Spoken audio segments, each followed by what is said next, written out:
Hello everyone and welcome to my channel. Today we're going to be painting up the jet fighter from the box set, and today we're going to be painting up the Wazbom Blastajet, because out of all the different variations, this one looks the coolest.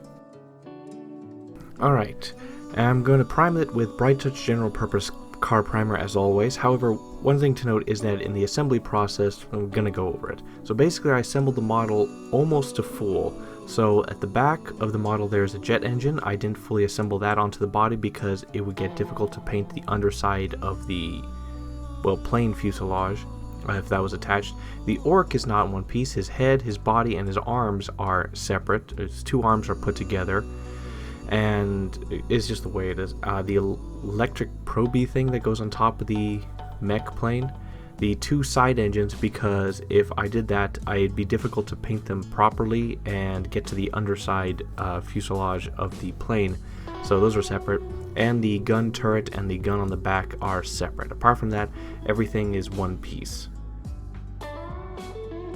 And a few other things to note. So the base, because of, well, how I painted and stuff, I'm going to need it to be up off the ground. I don't want to keep scraping it onto something, so I have to assemble the base right now, even though it's going to cause me some trouble in the future.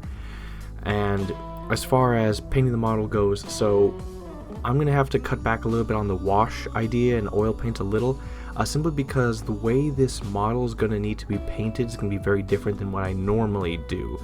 Because I've been like looking at it, thinking about it for a while, and basically I'm going to go with a lot more traditional painting on this model and use my washing techniques as often as I can, but it's going to be rare.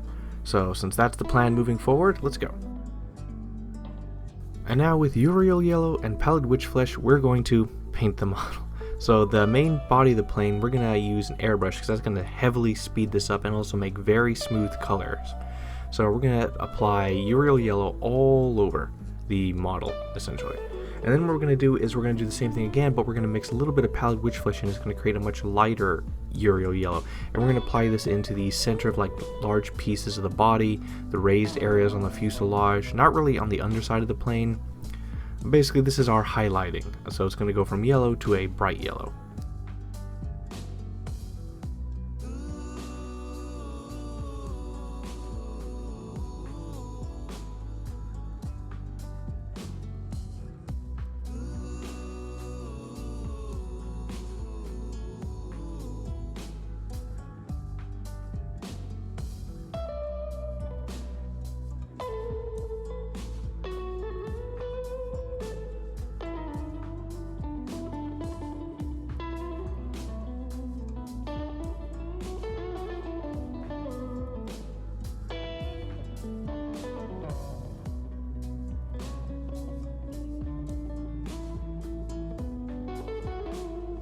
And now with Black Templar's contrast paint, we're going to paint like little icons and stuff throughout the plane.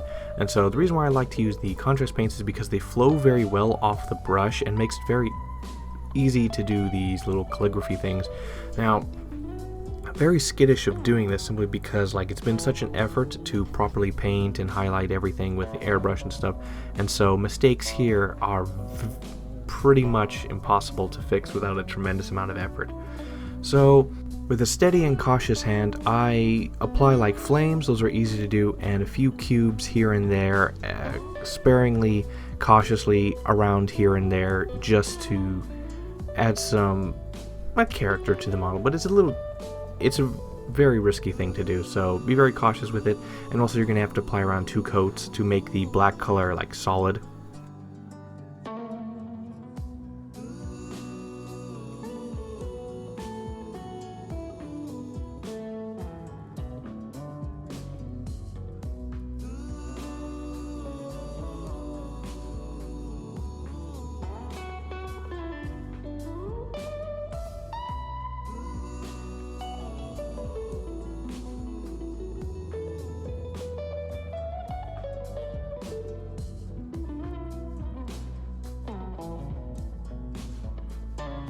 Alright, now for the oil paints. So I'm going to use this, well, bright orangish color, cadmium orange, and black oil paint.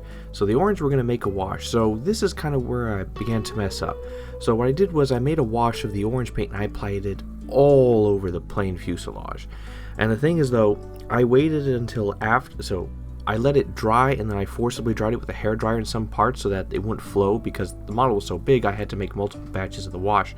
What happened is the oils caked on very hard and it made it very difficult to remove, so this part kind of was a mess. What I should have done was apply it a little bit and then wiped almost immediately.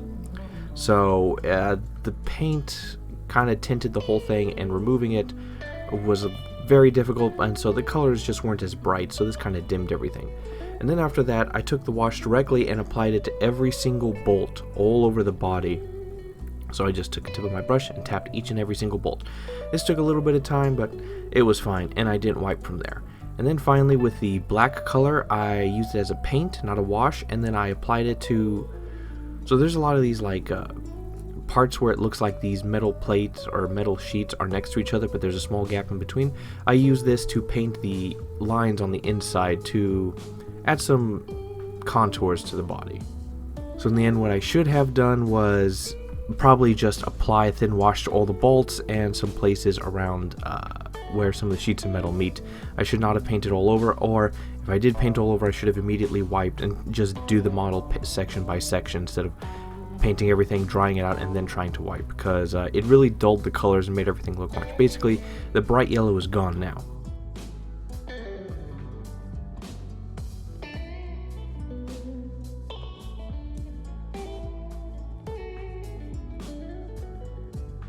Alright, now with that done and out of the way, we're going to use Pallid Witch Flesh and Black Templar, and we're going to paint the front of the plane.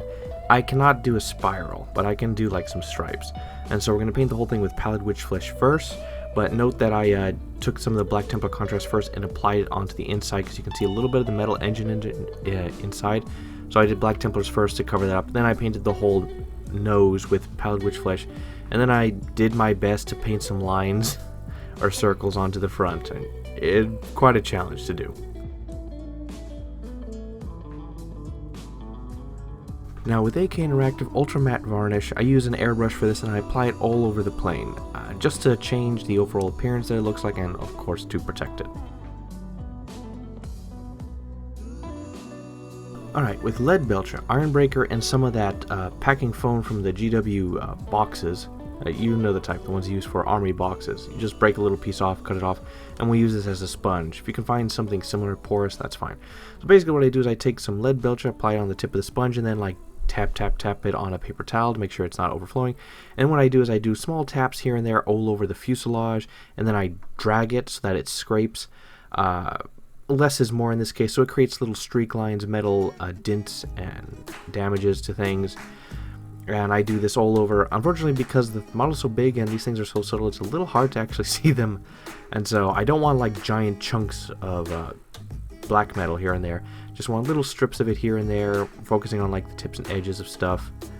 And then afterwards, I then go with Iron Breaker, and if there's like a large area where the Lead Belcher is, I then just apply a little bit of Iron Breakers in there to make it look like there's some parts that are more fresh or cleaner than others, just to add some shine, add some detail. Alright, now with Iron Warriors, Lead Belcher, and Iron Breaker, we're going to paint the metal. So Iron Warriors is like a black metal, sort of, and we're going to apply this all over to the back engine in the back, metal pieces that are in the front, the pipes, the little jet engines that are on the sides, and stuff like that.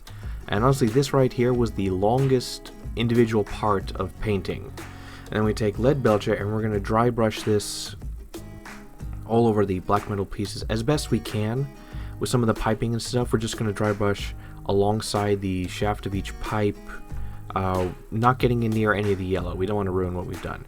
And then finally with Iron Breaker, we'll do a light dry brush on some areas. We will paint with some areas here and there, and also the Iron Breaker is used to paint this. I don't know what this is, but this is basically what generates the force fields on the plane. I just want it to be a lighter silver metal than the rest, and we'll use that for some other places here and there. It's just to have fun with it.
Alright, with Warplock Bronze and Rune Lord Brass, we're going to paint, well, some brass. So with Warplock Bronze, how do I put this? The jet engine thingies on the wings and stuff, the exhaust I'm going to paint with Warplock Bronze. Then I'm just going to dry brush them with Rune Lord Brass over. So these are like these brass or brown exhaust ports. Yeah, it's the best as I can explain them.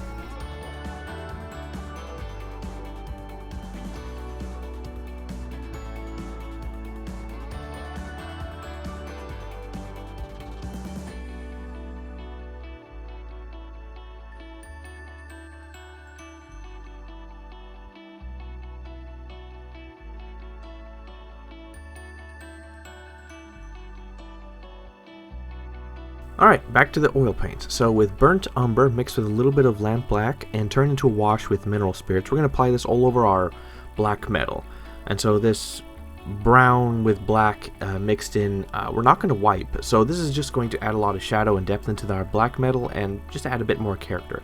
Interestingly though, metal wash, or these oil washes don't really reduce the shine that much. It does a little, but not that much, so it's still clear. Like, so if I use like one of the GW washes, the shine of the metal would be gone and I have to re-dry brush, but with this, no.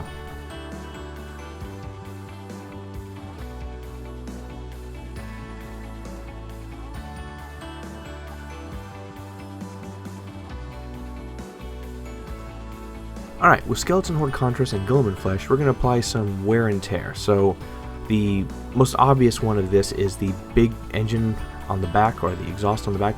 So we're going to apply like 2 coats of Skeleton Horde Contrast, a basic one and then a thinner one towards the end.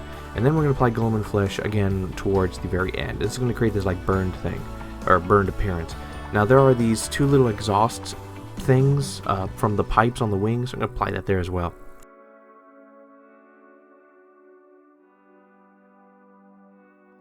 Alright, now knocking out a few details. With Black Templar Contrast Paint, Mephiston Red, and Cablite Green, we're going to paint a few details. So, the wing has these things that stick up out of its thing, and there's a bunch of wires down there. And so I'm going to use Black Templar Contrast Paint, 2 coats of it to just paint that, to just have a detail out of the way. Because this bit is in the way, I can't really do much detail there. I should have thought of that beforehand, but then again, yeah, whatever. And with Mephiston Red, I'm going to paint the tips of the red jet engines on the right and left wing, as well as a few buttons in his cockpit, and then with Cablite Green as well as some of the things in the cockpit. Alright, with Liquitex modeling putty, I apply it to the base. Honestly, maybe at this point I probably should have ripped off the plastic, but I superglued it so well on it would just cause damage. It's basically going to get some of this putty onto the base of the plastic shaft, and it's going to look bad later, but eh.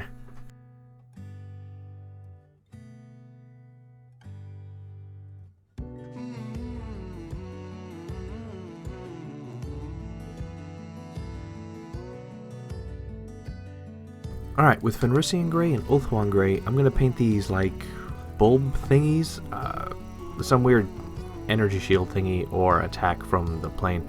So basically with these bulbs I take Fenrisian Grey and I apply it all over, and then with Ulthuan Grey air, which first time I use it really for air, I then put in an airbrush and just lightly apply it in there just to create a bright center, spreads out some light coloring and stuff like that.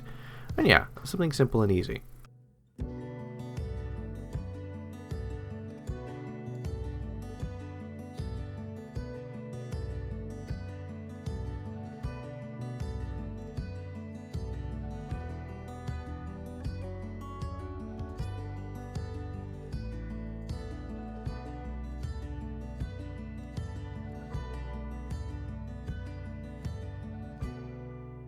Alright, so I went ahead and just painted up the Ork pilot. I painted him in the exact same way as the run turret from like my last video and such.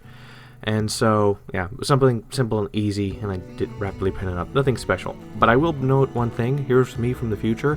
Everything below his waist, his pants, his legs, and all that stuff is completely impossible to see once he's fully assembled. So just FYI, so you don't waste extra time. And then, of course, I assembled the entire model as best I could.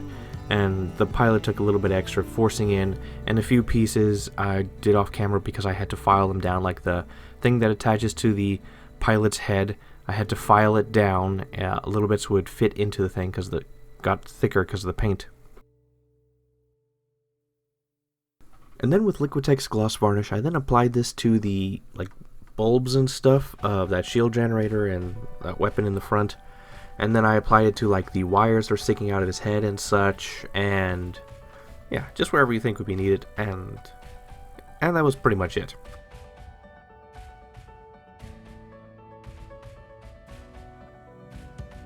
And we're going to call it done here. Skip some things over because they were redundant because I've shown it a dozen times already on previous things. But overall, some interesting notes. So this model was very interesting. How do I put this? Honestly, it didn't take me that long. There wasn't a lot of painting time. This actually was very quick to paint. It was just very irritating to paint because I was second guessing myself a lot. So because of the design of the model, I couldn't really do my usual wash style because it really wouldn't work that well here. The giant flat planes, the lack of detail per square centimeter, kind of stuff like that.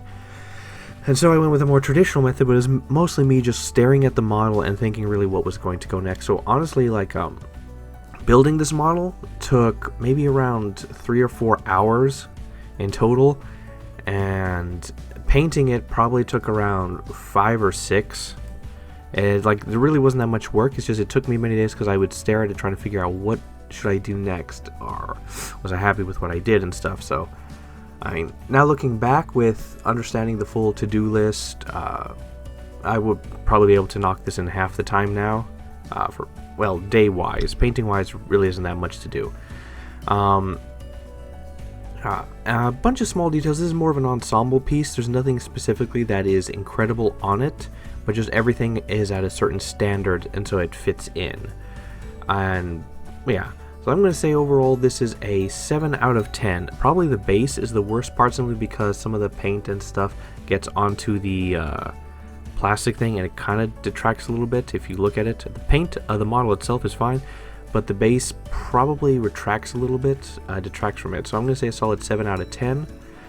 And yeah, it looks like a cool model, but nothing special. If I was going to do it again, I would be a little bit more restrictive on my oil paints use. So the yellows would be much more brighter. Instead, this is more of an off orangish yellow because of the oil paints, so kind of messed up that part.